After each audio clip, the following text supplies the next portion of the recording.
Olá, tudo bem com vocês? Estou de volta em casa nova. Olha que estúdio bonito, né? Porque você merece o melhor. Mas eu sou o mesmo, viu? E para provar que eu sou o mesmo, vamos discutir um tema muito importante, um tema filosófico, né? Que está intimamente ligado à ideia da dominação social, do controle social. É o que eu chamo de quadrante ideológico do Estado. Também chamado, se quiserem chamar de outra maneira, né, teoria dos quatro setores. O que isso significa? Significa que dentro dessa minha tese, podemos dizer que sempre existiram, né, estruturas de controle, estruturas de domínio, instituições, né, que servem como aparelhos de domínio, aparelhos de controle. Nós podemos começar pelos modelos mais arcaicos, mais antigos de sociedade. Dentro desses modelos de sociedades mais primitivas, nós podemos facilmente detectar dois aparelhos ideológicos maiores. Nós temos, né, o chamado setor jurídico-político e temos o setor religioso. Esses foram os dois primeiros setores, né, a serem usados como base de instrumentalização, de controle das sociedades. Para vocês entenderem, deixa eu explicar de uma outra forma, porque esse é um assunto meio complexo. Quando nós falamos de aparelhos ideológicos, nós estamos falando aí daquilo que é usado pelo Estado, pela sociedade, para normatizar, para gerar uma espécie, né, de controle social dos indivíduos. Os indivíduos não podem ficar entregues ao seu próprio prazer, ao seu próprio desejo, aos seus instintos. Os indivíduos precisam ser normatizados, precisam ser dominados, controlados. Por isso, sempre existiram, né, estruturas formadoras desse tipo de consenso. Em outros termos, deixa eu frisar aqui a palavra consenso. As sociedades humanas só existem a partir de um razoável consenso. Não há uma sociedade organizada que possa existir sem esse consenso, um processo de hegemonia. E os primeiros aparelhos usados pelo Estado foram esses dois aparelhos ideológicos que eu acabei de citar. O aparelho jurídico-político e o aparelho religioso. É lógico que essa minha teoria, minha tese, ela se baseia também em aspectos retirados de um teórico chamado Louis Althusser, que escreveu um livro chamado Aparelhos Ideológicos de Estado. Neste livro, Althusser ele faz uma diferenciação entre aparelhos de repressão e aparelhos ideológicos. Para ele, aparelhos de repressão são os aparelhos estatais usados no âmbito da violência real, da violência concreta. Aí nós podemos citar o exército, a polícia, tribunais, né? As estruturas burocráticas, ou seja, são partes materiais que são usadas para coibir de uma forma real, de uma forma efetiva e física aqueles que se rebelam contra os ditames de uma determinada cultura, de uma determinada sociedade. Vejam que quando se fala desses aparelhos repressores, nós estamos falando então da força real, da força física que o Estado detém, que o Estado controla. Porém, esses aparelhos repressores, eles não podem ser usados, né, sem que o grupo social se rebele a longo prazo. Em outros termos, cedo ou tarde, as pessoas se revoltarão contra essa violência real, essa violência grosseira. Para que as pessoas não se rebelem, aí entra a segunda categoria desses aparelhos. É a categoria que ele chamará de aparelhos ideológicos. Esses aparelhos ideológicos, ao contrário de exercerem violência real, exercem uma espécie de violência simbólica, de contenção simbólica. Eles não servem para a repressão física, servem para a repressão psíquica, repressão mental. Aí nós temos os aparelhos que ele vai citar, né? Temos a igreja, a escola, especialmente a escola, segundo Althusser, é aquilo que é usado como aparelho maior de contenção, de organização das mentes, para criar uma espécie de hegemonia, né? Então vejam que esses aparelhos ideológicos, eles são tão importantes ou mais de que os aparelhos de contenção real, de violência física e real. Por quê? Porque como eles agem na mente, eles agem pelo processo de convencimento. Por isso, por meio da educação, o indivíduo será convencido de que o certo é fazer aquilo que o Estado diz. O natural é se ajustar ao grupo. O natural é aceitar os ditames daquilo que vem de cima, da hierarquia. Por isso, o indivíduo deixa de protestar, deixa de ir contra, né, o Estado, deixa de ir contra aquilo que está hierarquicamente acima de sua cabeça.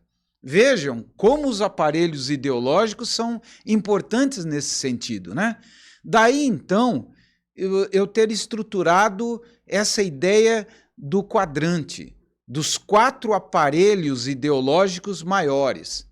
Eu citei aqui o jurídico-político. Por que o jurídico-político? Porque, inicialmente, para que o Estado se formasse, para que ele viesse a existir, as leis precisaram ser criadas. Essas leis, o espírito jurídico-político, foi usado como uma espécie de contrato social. Logo que uma criança nasce, ela será ensinada, ela lentamente precisará internalizar as normas, as regras, as leis de uma determinada cultura. E é exatamente esse contrato social, a parte jurídico-política, que vai fazer com que a criança acabe por se ajustar, se adaptar a uma sociedade. Daí, então, entender, né, numa coisa simples, deixa eu dar um exemplo simples para vocês entenderem. Com o tempo, ela vai naturalizar a ideia de parar diante do semáforo, do sinal vermelho. Ela sabe, né, que se ela está numa faixa de pedestres, ela sabe que não pode passar se estiver vermelho, só quando ficar verde poderá passar. Ou seja, isso vai sendo internalizado. Vai chegar um momento que isso vai ser natural. Agora, o segundo aparelho, o aparelho ideológico religioso, a igreja. A igreja, ou as igrejas, a religião, sempre foi usada como um aparelho ideológico principal. É só pensarmos no Egito. Existia o faraó e a religião egípcia. Existiam os monarcas sumérios e a religião suméria. Existiam os monarcas gregos e a religião grega. Ou seja, né, a religião sempre foi usada, né, dentro dessa ideia do quadrante ideológico, como um aparelho privilegiado de contenção, de apaziguamento daqueles que podem se revoltar. À medida que a pessoa vai internalizando os dogmas, as crenças, ele vai lentamente harmonizando aquela parte instintual que quer o prazer egoísta, que quer, na verdade, a liberdade absoluta. Ele logo aprenderá com a religião que ele precisa ser um bom menino, ele precisa fazer a vontade dos pais e, por isso, a vontade dos monarcas, né? Então, vejam como esse aparelho ideológico religioso é importante. E ainda continua importante, só que ele vem perdendo força. Poderíamos dizer que do século XIX, XX para cá, a religião perdeu muita força. Hoje ela não tem o mesmo poder que ela tinha no passado. Hoje ela não tem a mesma força de hegemonia que tinha no passado. Por isso eu coloquei mais 2 aparelhos modernos, né, de formação ideológica. Eu chamei de setor mercadológico e setor midiático. Setor mercadológico. O que é o setor mercadológico? É o grande mercado. Com a globalização, as pessoas passaram a serem moldadas, a serem adestradas pela ideia do grande mercado. O mercado é um aparelho ideológico novo. O mercado, ele tem um peso maior até do que aquilo que chamei de jurídico-político. Não que as leis não sejam importantes, mas o mercado vai além das leis. O mercado é aquilo que vai regular, controlar os humores. Vejam, né, como o grande mercado começa a ditar modas, começa a controlar, né, a autoestima das pessoas. A pessoa fica contente ou infeliz se tem um iPod novo, se tem uma TV nova em sua casa. Ou seja, o mercado como sistema de contenção, o mercado como aparelho ideológico, vai também normatizando, vai levando as pessoas a um processo de conformidade. Ou seja, o indivíduo vai lentamente se adaptando ao mercado. O mercado parece até um ente. Quando as pessoas falam do mercado, parece um ser, né? Parece um Deus. Não, o mercado não permite. Não, não faça isso. O mercado vai acabar com você, o mercado vai te quebrar. Ou seja, fala-se do mercado como se fosse um ser real, concreto. Mas atrás do mercado existem interesses econômicos, interesses de dominação, de controle. E com a globalização, com a internacionalização do capital, esse aparelho ideológico é cada vez mais forte. Eu sempre digo aos meus alunos, né, para vocês entenderem o que eu estou dizendo, para confirmarem o peso desse aparelho ideológico, é só subir num desses morros do Rio de Janeiro ou qualquer outra comunidade e vocês perceberão que lá vocês vão encontrar pessoas fora da lei, estão fora da norma social, mas estão com um tênis Nike no pé. Por quê? Porque estão fora da lei, mas não estão fora do mercado. O mercado dita silenciosamente aquilo que eles devem desejar, aquilo que eles devem usar como ícones de sucesso. Isso mostra como o mercado harmoniza, controla. E, por fim, o aparelho ideológico que eu chamo de setor midiático. Esse é um setor novo também. O setor midiático do século XIX para cá também vem com o advento, né, da televisão, do rádio, agora com o advento da internet, do celular. Todos esses instrumentos midiáticos são também aparelhos ideológicos. São aparelhos que servem para fazer a sua cabeça. Não acredite, né, que o objetivo é te informar, levar você a aprender mais sobre a realidade. É nada.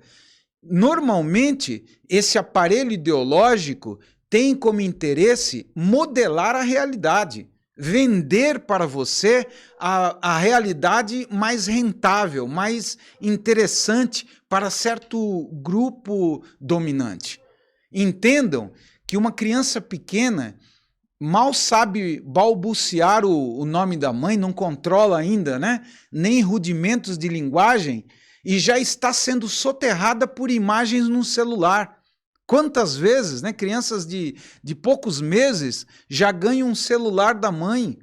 Com 2, 3 anos já conseguem entender a essência, a lógica daquelas imagens. Quando tiver 3, 4, 5 anos, estiver controlando razoavelmente a linguagem, vai saber o nome de cada uma daquelas marcas. Ou seja, está se produzindo um consumidor.